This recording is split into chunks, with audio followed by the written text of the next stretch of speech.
Hello everyone. आज है 8 नवंबर 2022 और मेरा नाम है शिवम। मैं एक प्रोफेशनल बैंकर हूं, बट मुझे पढ़ाना बहुत पसंद है, इसलिए मैं ये वीडियो बनाता हूं। और आज मैं बहुत ही इंटरेस्टिंग न्यूज़ है जो मैं आपसे शेयर करूंगा आज का। हाँ, और इसमें कुछ इंपॉर्टेंट कंसेप्ट्स भी है जो कि मैं आपको बताऊंगा। ये कंसेप्ट बहुत इंपॉर्टेंट होता है कि आप न्यूज़ को किस तरह से समझे, और इससे आप जो है जब भी आप न्यूज़पेपर पढ़ोगे तो काफ़ी स्पीड में आपका बढ़ जाएगा पढ़ने में, और आपको इकोनॉमी का जो बेसिक अंडरस्टैंडिंग है वो बढ़ जाएगा। तो चलिए बिना समय वेस्ट करे अपना न्यूज़ को स्टार्ट करते हैं। पर अगर आपको मेरा वीडियो अच्छा लगे तो kindly subscribe to my channel. I get motivated if you subscribe to my channel, and do like and comment in the comment section if you don't like anything, or if you want to appreciate it, please comment in the comment section. So here we go. तो पहला news है, government efforts to strengthen public sector banks showing results according to Nirmala Sitharaman. Nippon Life in advanced talks with Birla Sun Life for merger. India saw zero iron ore exports in September. October sales depressed too. 82% of the loan portfolio is concentrated in 10 states, says the RBI Deputy Governor. Paytm quarter 2 consolidated net losses widens to 571.5 crore rupees. And finally ये एक article था जो कि important है conceptual understanding के लिए, जिसमें कि मैं को लेंडिंग मॉडल के बारे में बताऊंगा। सो पोटेंशियल ऑफ द को lending for unserved underserved segments, इसके बारे में एक्सप्लेन करूंगा। तो चलिए चलते हैं पहले न्यूज़ की तरफ, जो कि पहला है related to the government efforts to strengthen public sector banks, says Nirmala Sitharaman ma'am. हाँ, तो फिर इसमें क्या है कि जो बता रही है कि टू अभी राइट नाउ कितने पब्लिक सेक्टर बैंक्स है टोटल, अगर कोई पूछे तो कितने, how many public sector banks are there. So there are after consolidation there are 12 public sector banks. हाँ, ये एक्चुअली कैनरा बैंक में कंसोलिडेशन हुआ, राइट। सिंडिकेट बैंक कंसोलिडेट हुआ, फिर पंजाब नेशनल बैंक में कंसोलिडेशन हुआ है, ठीक। और यूनियन बैंक में कंसोलिडेशन हुआ। तो राइट आफ्टर कंसोलिडेशन जो है, हाँ, तो ये 12 पब्लिक सेक्टर बैंक्स बचे हैं। और ये 12 पब्लिक सेक्टर बैंक्स का अभी फाइनेंशियल रिजल्ट्स आया था क्वार्टर टू का। क्वार्टर टू मतलब कि अप्रैल मई जून होता है फर्स्ट क्वार्टर, मार्च अप्रैल मई जून जुलाई अगस्त सितंबर, दैट इज जुलाई टू सितंबर का अगर बात करें तो this is known as quarter two. तो इस क्वार्टर टू में जो रिजल्ट्स आया, तो सारे जो public 12 bank public sector bank है, सबने बहुत ही अच्छा परफॉर्म किया है। और जो एग्रीगेट डिक्लेयर किया गया नेट प्रॉफिट, वो क्वार्टर टू में जो प्रॉफिट नेट प्रॉफिट आया, राइट, नेट प्रॉफिट का अगर बात करें, सारे 12 पब्लिक सेक्टर बैंक्स ने जो कमाए हैं, that is around rupees 25,685 crore. So this is a huge amount. हाँ, 25,685 करोड़ रुपीज़ ऑफ प्रॉफिट कमाया है। और ये बेसिकली जुलाई से सितंबर के बीच में है, which is up by, it has increase by 50%। अगर हम लोग लास्ट ईयर से कंपेयर करें, last year year on year compare करें quarter two of financial year 22 से अभी क्वार्टर टू फाइनेंशियल ईयर 23 का बात करें, हाँ, तो there is a increase in net profit by 50%।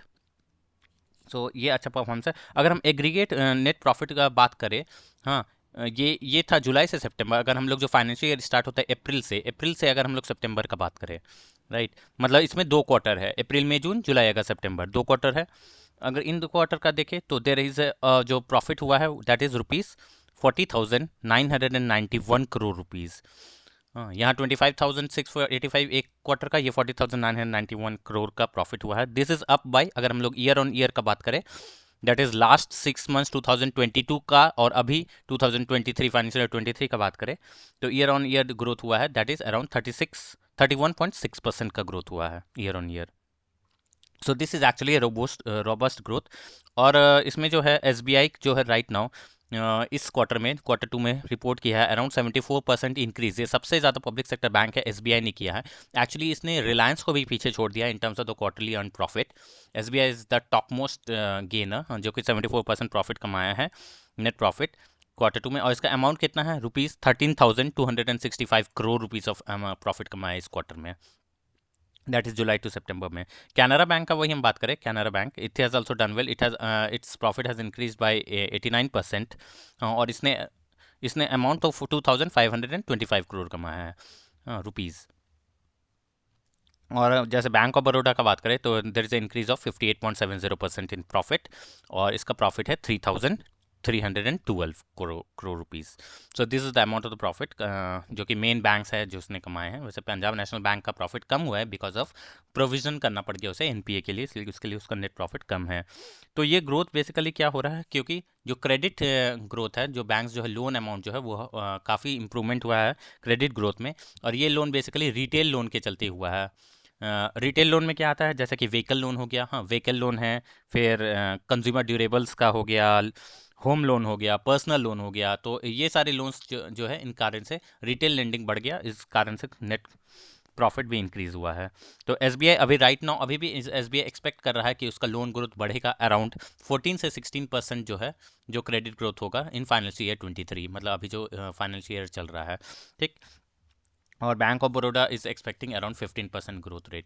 So this two banks are actually doing good. Canara bank is also doing very good. हाँ, काफ़ी ही इनका जो अप्रोच है, काफ़ी स्ट्रॉन्ग अप्रोच है कैनरा बैंक का राइट नाउ। एंड ये हो सकता है ओवरटेक कर जाए पंजाब नेशनल बैंक को भी आगे चल के। हाँ, एंड बहुत ही अच्छा पोटेंशियल है इसमें, इस बैंक में। साउथ में इसका बैंगलोर में हेडक्वार्टर है and it is doing good. PNB का दिल्ली में हेडक्वार्टर है, एसबीआई का मुंबई में हेडक्वार्टर है। So all the 12 public sector banks put together declared a net profit of 25,685 crore in second quarter ended September 30. She tweeted. Nirmala Sitharaman ने वैसा बताया. Next we come to the news of Nippon Life in advanced talks with Birla Sun Life for merger. तो actually क्या है ना कि Birla sun life insurance जो company है ये आदित्य बिरला ग्रुप का है कंपनी, ठीक है। ये Birla sun life that is actually ये रिलायंस का जो निपॉन है, रिलायंस का निपन लाइफ इंश्योरेंस है, इसके साथ मर्ज करने का बात हुआ है अभी। हाँ, और बहुत ही एक्सपेक्टेड है कि this two are going to merge soon. तो मुझे मर्जर डीमर्जर में इंपॉर्टेंट होता है ये जानना तो कि अभी राइट नाउ किस में मर्जर हुआ है। और ये बहुत ही हेक्टिक टास्क होता है मर्जर करने का, वैल्यूएशन करना होता है, राइट। सो वेयर जहाँ पे कि बिरला सन लाइफ इंश्योरेंस जो है ये एक्सपेक्ट किया जा रहा है कि ये 51% शेयर जो है ले लेगा, विल बाय रिलायंस कैपिटल का राइट नाउ जो लाइफ इंश्योरेंस वेंचर में जो शेयर है उसे Birla sun life insurance acquire कर लेगा। मतलब कि बिरला ग्रुप का शेयर हो जाएगा, 51% स्टेक हो जाएगा। और जो निपन का है, हाँ, इसका शेयर 49% रहेगा। और ये डील अराउंड बात किया जा रहा है 2500 करोड़ से लेकर के 2800 करोड़ तक का ये डील है। मतलब 51% शेयर एक्वायर करने के लिए इतने पैसे देने पड़ेंगे इसे।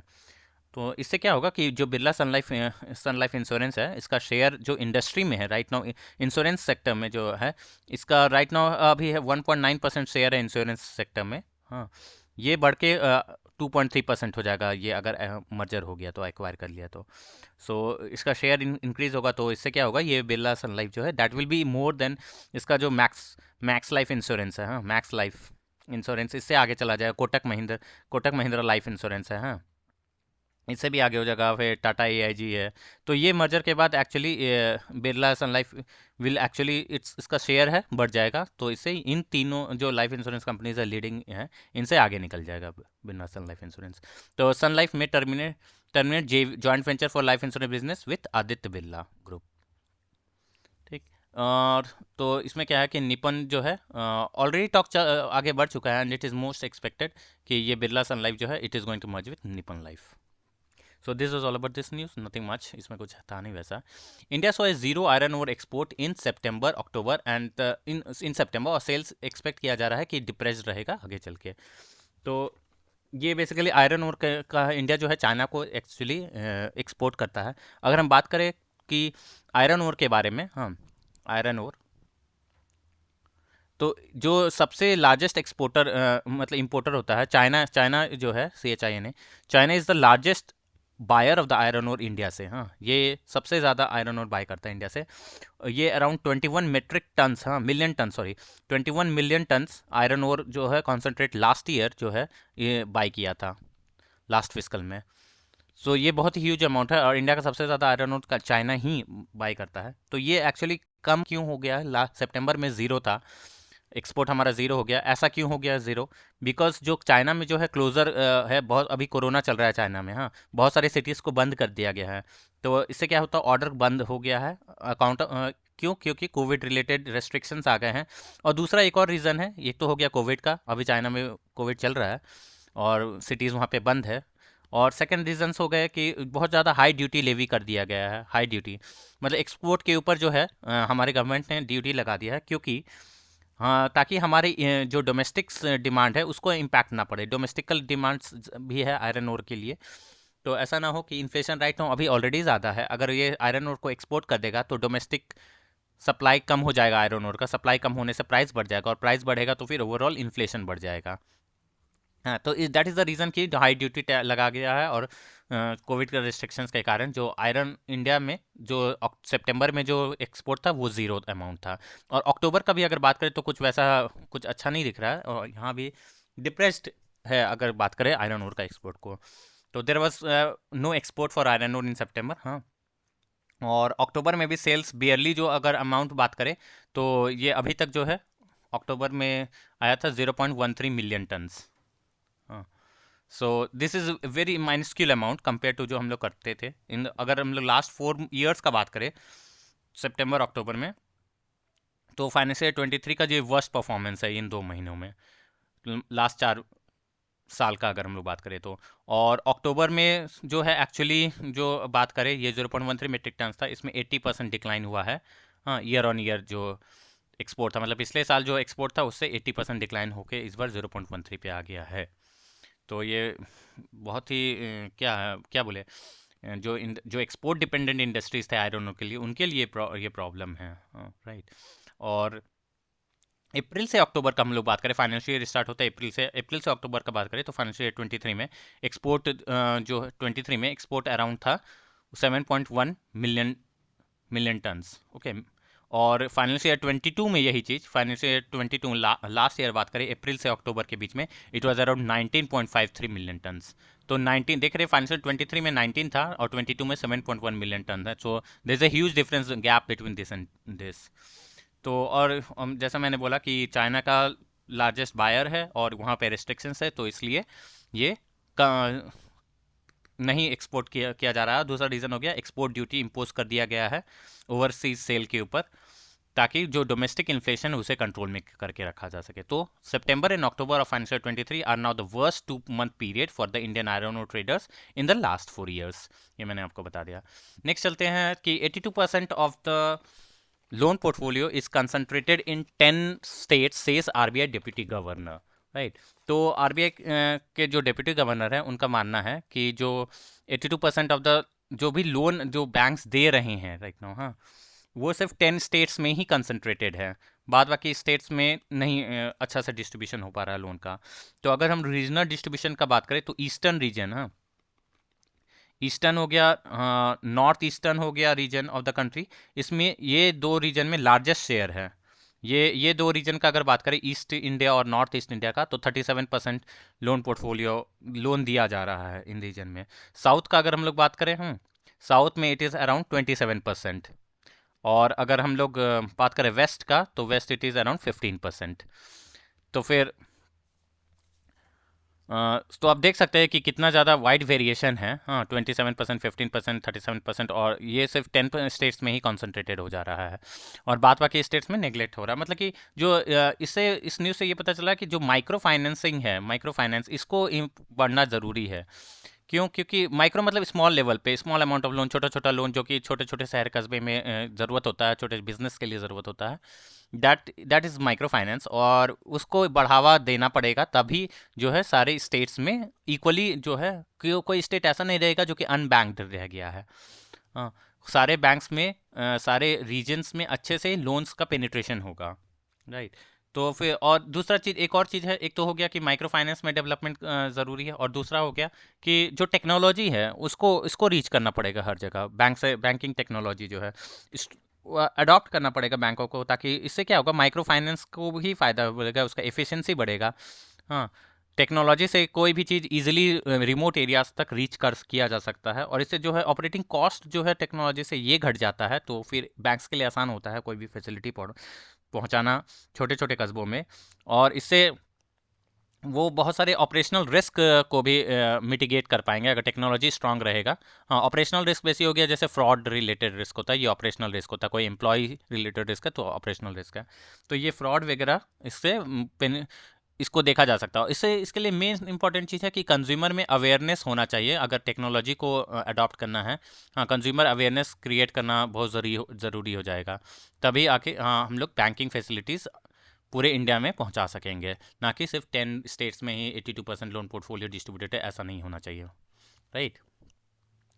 ओके, नेक्स्ट चलते हैं। Next is related to Paytm Q2 consolidated net losses widens to 571.5 crore. तो पिछले क्वार्टर में भी पेटीएम ने लॉस किया था, इस बार फिर पेटीएम में लॉस देखा जा सकता है। तो right now it is not very much good, और आईपीओ में भी हमने देखा पेटीएम का क्या हाल हुआ था। तो 571 crore is a big amount. हाँ, पेटीएम का Q2 का अगर बात करें, Q2 बेसिकली हो गया अप्रैल मई जून, जुलाई टू सितंबर क्वार्टर का, तो net loss was around 571.5 crore rupees. और लास्ट ईयर अगर हम बात करें, लास्ट ईयर इट वाज ये हो गया 23 का, लास्ट फाइनेंशियल 22 का बात करें तो the loss was around 473.5 crore rupees. हाँ, तो इतना ज़्यादा पेटीएम में लॉस हो रहा है। तो इन Q1 का अगर हम बात करें, ये तो Q2 का है, that is July to September. Q1 का अगर बात करें which is April to June. हाँ, Q1 में इनका जो था वो that net loss was around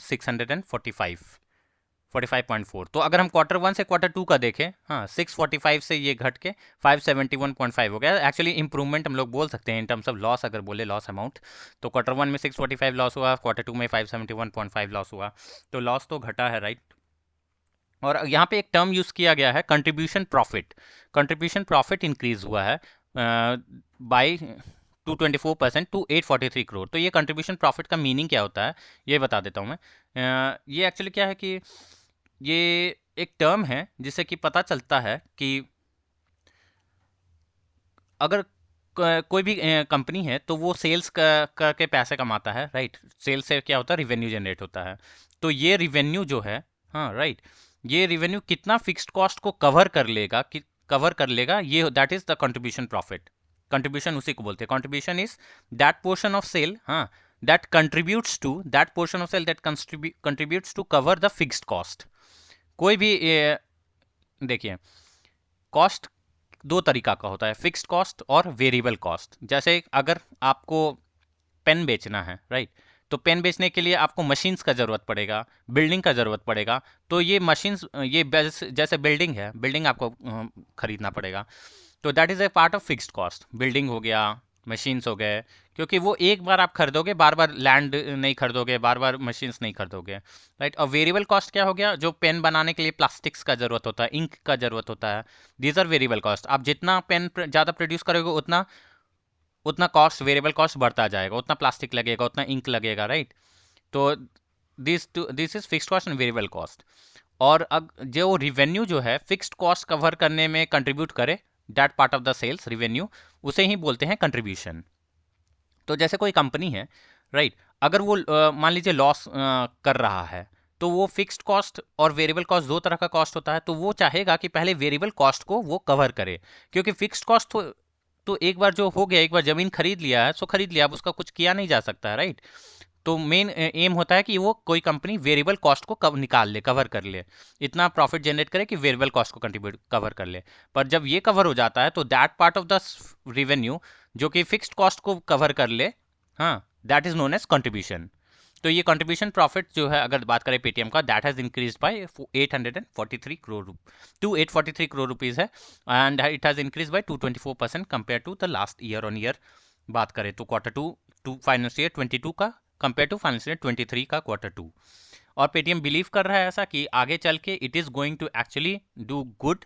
हाँ, उसका earning before depreciation interest and taxes, EBDT बोलते हैं, that is going to actually improve further. तो this is actually good sign कि यहाँ Paytm is now recovering back, and I hope the कि Paytm अच्छा करें। और हम लोग एक्चुअली पेटीएम यूज़ करते हैं, तो I am very much attached to this and I want this to actually perform well. तो चलते हैं, देखते हैं आगे क्या होता है इसके बारे में। Next is the about the concept related to potential of co-lending for unserved and underserved. तो इसमें जानेंगे कि को लेंडिंग एक्चुअली क्या होता है।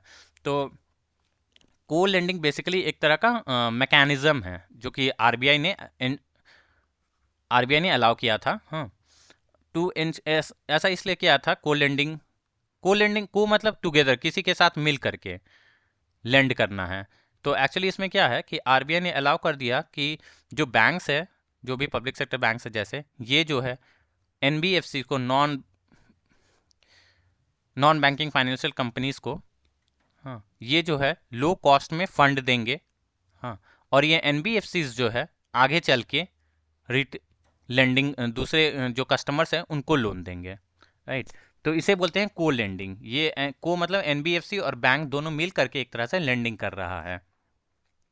तो आरबीआई ने ऐसा अलाउ कर दिया था।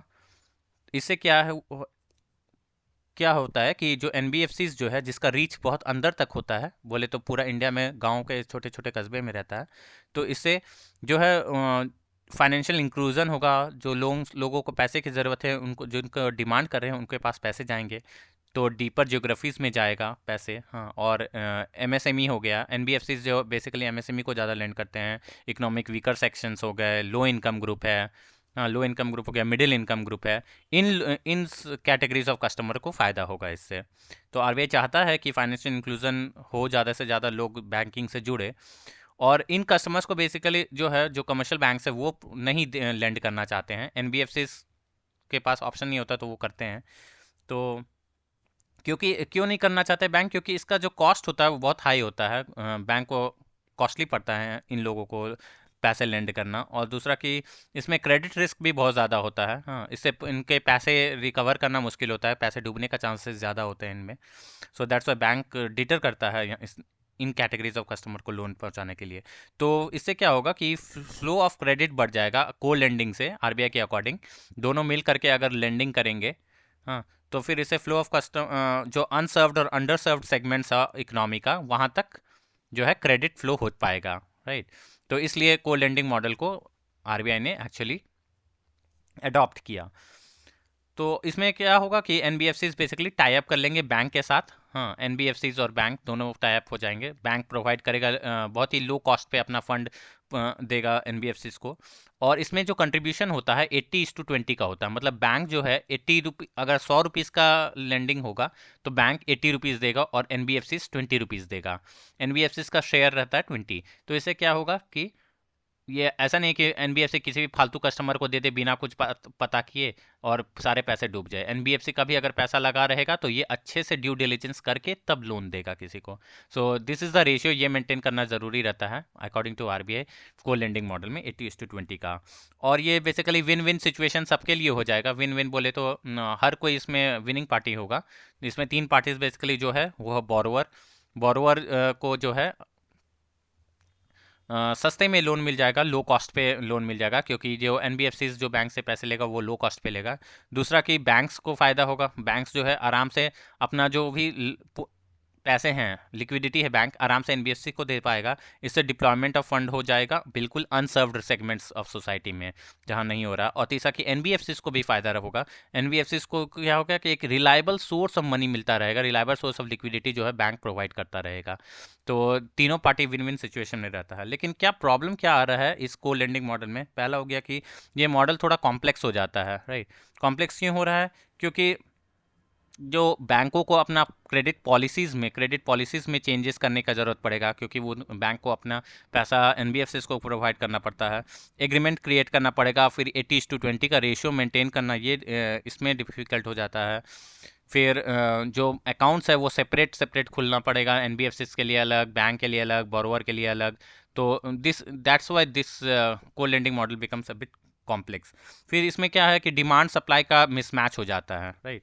क्योंकि प्रायोरिटी सेक्टर लेंडिंग का अगर हम बात करें, प्रायोरिटी सेक्टर लेंडिंग क्या है कि आरबीआई ने फिक्स कर दिया है कि इतने इतने परसेंट जो है प्रायोरिटी सेक्टर्स है उनको पैसे लेंड करना ही पड़ेगा। जैसे एजुकेशन फील्ड हो गया, हेल्थ हो गया, हाँ, तो ये सारे प्रायोरिटी सेक्टर्स में आते हैं, इनको लोन देना ही पड़ता है, स्टूडेंट्स को लोन देना ही है, हेल्थ सेक्टर में लोन देना ही है। तो बैंक्स जो है इनको टारगेट मिलता है प्रायोरिटी सेक्टर लेंडिंग करने के लिए, पर ये बैंक्स बेसिकली टारगेट पूरा नहीं कर पाते हैं प्रायोरिटी सेक्टर लेंडिंग का। तो ये चाहते हैं तो कि कि ये लेंड करे। तो ये क्या होगा। और एनबीएफसीज जो है, एनबीएफसीज को पास कोई वैसा टारगेट नहीं होता है। आरबीआई ने एनबीएफसी के लिए कोई भी वैसा प्रायोरिटी सेक्टर लेंडिंग का टारगेट नहीं रखा है। तो जो कस्टमर्स रहते हैं एनबीएफसीज के पास, वो प्रायोरिटी सेक्टर वाले लेंडिंग वाले रहते हैं, छोटे छोटे कस्टमर्स, क्रेडिट, एजुकेशन, हेल्थ वगैरह के लिए, का व्हीकल, हाउसिंग लोन वगैरह, हाउसिंग लोन ये सब प्रायोरिटी सेक्टर में आता है। तो ये सब के लिए एनबीएफसीज के पास कस्टमर आते हैं। बैंक को करना होता है प्रायोरिटी सेक्टर लेंडिंग, पर इनके पास कस्टमर उतने नहीं आते हैं। तो इसके पास सप्लाई ज़्यादा है कस्टमर्स का, इसके पास डिमांड ज़्यादा है, राइट। तो जो सप्लाई जो है, तो डिमांड जो है बैंक का, वो that is much greater than the supply जो ये एनबीएफसी कर सकता है बैंक को प्रायोरिटी सेक्टर लेंडिंग का। तो ये डिमांड सप्लाई का मिसमैच हो जाता है यहाँ पे। ये भी एक इशू है दोनों का रिलेशनशिप अलग इस तरह होने का। तीसरा हो गया कि एनबीएफसी का जो कस्टमर सेगमेंट है ना, वो बैंक के कस्टमर सेगमेंट के साथ ओवरलैप नहीं करता है। एनबीएफसी का कस्टमर सेगमेंट अलग है, बैंक का कस्टमर सेगमेंट अलग है। तो फिर एनबीएफसी के पास जो रहते हैं वो बहुत ही रिस्की प्रोफाइल वाले रहते हैं, रिस्क प्रोफाइल वाले रहते हैं। और बैंक्स जो है वो रिस्क नहीं ले सकता है। बैंक्स एबिलिटी टू, बैंक जो है राइट नाउ हम जानते हैं कि बहुत ज़्यादा एनपीए रहता है, तो फिर वो उतना रिस्क नहीं ले सकते हैं। तो कोल लेंडिंग में इनको पैसे 80% ऑफ द पैसे देना होता है, और ऑलरेडी ये बैंक नुकसान में चलते रहते हैं। तो ये, और इनके कस्टमर्स एनबीएफसी के ऑलरेडी बहुत रिस्की होते हैं। तो बैंक कांट एफर्ड, ये चीज़ एफर्ड नहीं कर सकता कि ये इसे पैसे दे और ये रिस्की कस्टमर दे दे और उनके पैसे बैंक्स के डूब जाए। So this is also. फिर बहुत सारे रेगुलेटरी कंप्लायंस है जो कि बैंक्स और एनबीएफसी के लिए डिफरेंट है। केवाईसी नॉर्म्स उनके लिए डिफरेंट है। कोलैटरल जो बैंक्स लेता है, हाँ, एज ए सिक्योरिटी, वो डिफरेंट है। तो दोनों के लिए डिफरेंट डिफरेंट नॉर्म्स होता है, तो दोनों का को एग्रीगेट एक साथ काम करने में मुश्किल होता है। So this was all about co-lending model. So co-lending ensures a win-win situation for all, that is the three parties, that is the borrower, bank and NBFCs, and there is a potential of co-lending for unserved and underserved segments. So यही था आज के news के बारे में। I hope आपको कुछ ना कुछ सीखने को मिला होगा, and if you really like the video, please subscribe to my channel and like the video, and do comment in the comment section if you want something more. Thank you आज के लिए, थैंक्स यू सो मच।